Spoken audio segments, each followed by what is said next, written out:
Hello YouTube. I'm going to show you guys what I got going on here. So I decided to build a gas bike using an OCC Schwinn chopper frame. I always wanted to do this, but man, I was just always worried that, I'm too big. I'm 250 pounds, but I guess the weight limit on these are about 300. So got about 50 more to go until I call it quits. So I'm gonna tell you guys what I did here is I put a lowrider front end on it. Because when I think of a Stingray, I think of a lowrider. I just always thought that these, sort of chopper bikes look best like this. And I was kind of unsure how this was gonna turn out, but it actually, sits flat. It's quite flat. The OCC bike kind of, was like this on a sort of tilt. Had that chopped out, look to it. Didn't look bad, but I just always thought these looked better. So I'm gonna show you what I did to get this all to fit. Is I flipped the manifold upside down here. I just put a regular old chain tensioner on it because it's got a wide frame. I tried to mount a regular old tensioner and do it the OG way. It just didn't extend out far enough. The chain, I've shimmed it, put a sprocket adapter on it and everything, and look, it still barely clears the tire there. And it took a lot of effort to get this thing straight. I had to mount the engine a certain way. I had to make sure the engine was perfectly straight up and down because the frame's a square tubing or a rounded squarish rectangular tubing, so it can easily just be manipulated the wrong way. And when the tension is applied from the gas, from gas in it and whatever, the chain gets tight, and that pulls the engine this way and throws everything off. The chain pops off, and you're sitting here scratching your head, wondering what's going on. So we got to do what I did is I welded this to the frame. Now I'm in school for welding, and I've been trained a lot in how to do this. And you can see it's got to look a certain way for it to be strong. I mean, you can't just like do this and expect it to hold up. Like, I'm going to have to go over all of this. And I think what I'm going to do instead, because this is a steel alloy that just doesn't work right with my stick welder. Stick welders run hot, they burn holes through everything. Really good for, mainly just really thick steel, but this isn't thick steel, it's just a bicycle. So how I was able to do that was, well, I was welding thick to thin, and in some cases a stick welder works for that. But if you want to use a stick welder, I mean, you gotta be a good welder. Know really what you're doing. I had to weld some parts of the frame back together because it just couldn't take my weight. It snapped back here. And I took some measurements of the swing arm, and I think the reason why it broke down here was because something in here is off. So I measured it and found out that this swing arm is in fact a little higher than this one. So something happened where in transport or whatever, when it got shipped here to the United States or wherever it was made from in China or whatever, it got torqued or it got bent, or someone, the previous owner was a little heavy or did some hard riding. So I fixed it. Had to break the frame pretty much. Had to realign everything and twist it all back up. And I welded it all back together and then repainted it. As you can see, this right here, this pit right here, is supposed to isn't supposed to have all that extra metal right here. It's supposed to come in like this. Then what you can see all the welds right here. But what I did is I did a multi-pass all the way through here. You see, just a big multi-pass all the way through here. And then I ran out of electrodes, so I just used the washer as an electrode. It kind of worked, but not really. I'll have to grind that down or just forge weld it into the frame. If I forge weld it into the frame, it will make this even stronger. So that's what I was thinking about doing, is just forge welding some washers into the frame all the way around this, just to save, time and money on electrodes. So I'm gonna go down about an inch. This is a 4-inch, exactly 4 inches.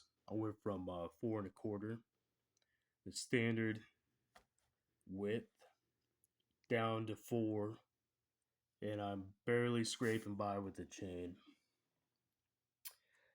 And having a big old fat tire and then a skinny tire in the front makes turning kind of weird. Like you go from having a basically zero turning radius ratio to 100% turning radius ratio like that. Because a fatter tire doesn't necessarily make turning easier, it just makes it more stable. And it kind of slows down your ability to turn in general. So you start turning really slow, and then once the front tire grabs on the side of the rim, because it's gonna grab a lot sooner than this side, it just takes you for a spin. Like feels like you're gonna do a full 180. So I'm gonna go down about an inch, call it good. And as you can see, I got some rubbish right here. Unclassified term, rubbish. It's like garbage or something, you know. Got some rubbish in my closet, but I got some going on here with this moving.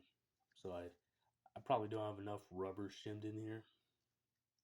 Or maybe I need to shim it with a pop can and just keep that same amount of rubber just to make it, a little stiffer. But I still want it to flex a little bit. I don't want it to be torquing on this axle too much on the hub. See, I got a lot of dust from the tire getting rubbed up on the chain, so I clear the rim here by, I don't know, 1/4 inch.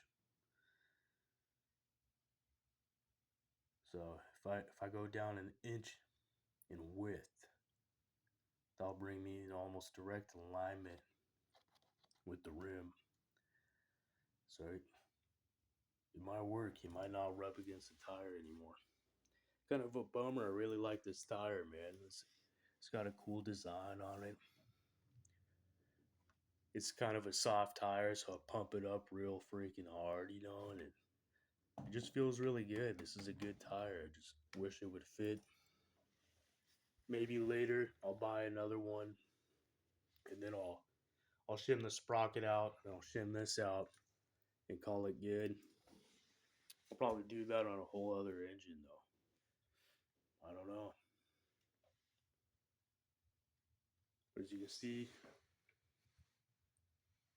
everything here works. The only problem with the chain tensioner is if you want to use this chain tensioner specifically, just understand your chain has to be a certain length. It can't be, a lot of people when they get a chain, they like to snug the tire up to the back.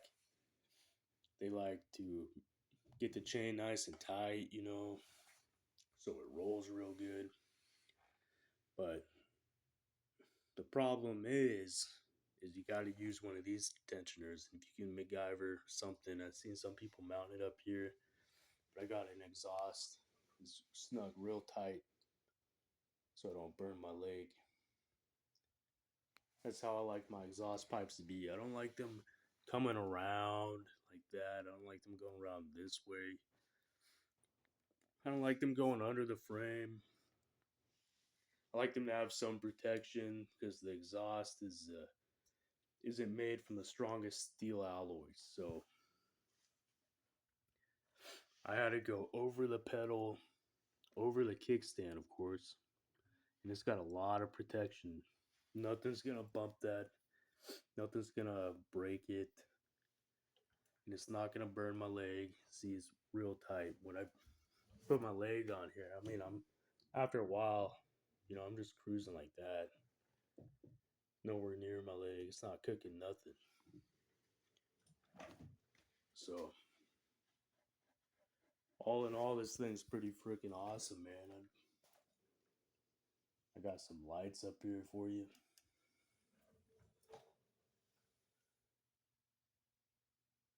Some blinkers.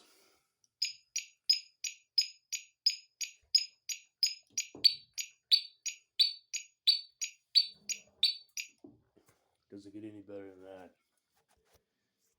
And then what I'm gonna do, last but not least, is this light right here doesn't work. All the vibrations and bumps in the road, it kind of tore it up a bunch. Um, some of the soldering back here was shoddy. The wires came out, and the batteries like to flop all over. So, last things last. I'm just gonna go ahead and put an LED battery in there and a new light. And how I'm gonna do that is I'm just gonna buy a regular old, Target brand or Walmart LED light. I'm just gonna take it apart with the heat gun and just fit it all in there with some epoxy or whatever. But yeah, all in all, this thing's great. Go through the different light modes, and I'll be just about it for the day. And then tune in for the next week or something.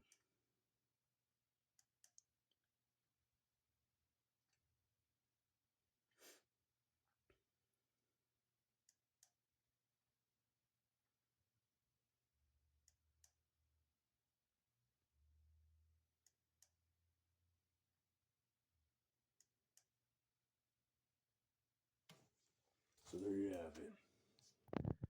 The OCC Schwinn Stingray lowrider chopper.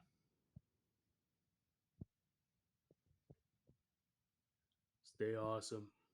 Have a great day. And tune in next time. I'll be posting a video of when I get this thing all put together. Hopefully I'll get a better camera. I'll post some videos of me riding and where I go and all that good jazz. And then probably we'll be building another one here soon. All right, stay tuned. Have a great day.